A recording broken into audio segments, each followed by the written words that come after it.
সুৰাটমগন এম্বুলেন্সৰ চালক দিনতে টুংটাং হৈ পথৰ কাষত পথাৰত সোমাল এম্বুলেন্স। ভাগ্য ভাল এম্বুলেন্সখনত নাছিল ৰোগী। ঘটনাটো যোৰহাটৰ মেলেঙত।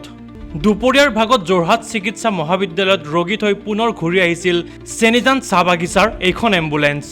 কিন্তু সুৰাই মূৰত ধৰা এগৰাকী চালকে সুৰাৰ নিচাত চিনিব নোৱাৰিলে পথ। পৰিণতি এয়া। অৱশেষত ঘটনাস্থলীত ভোগদৈ আৰক্ষী উপস্থিত হৈ এইগৰাকী এম্বুলেন্স চালকক লৈ যায় থানালৈ। নয়নজ্যোতি ঘৰ কোন জেগাত ক'ৰপৰা ক'ৰপৰা আহি আছিলে বৰ্তমান? চেনিজান মানে জি এম চিৰ পৰা আহি আছিল। জি এম চি এছৰ পৰা আহি আছিলে। ক'ত আহিছিলে?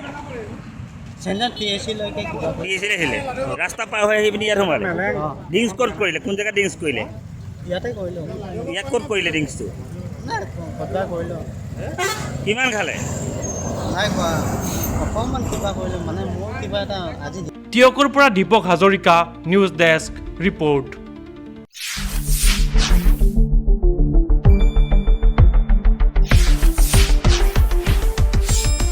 শুদ্ধ আৰু বিস্তৃত বাতৰিৰ বাবে চাই থাকক নিউজ ডেস্ক ৰিপৰ্ট।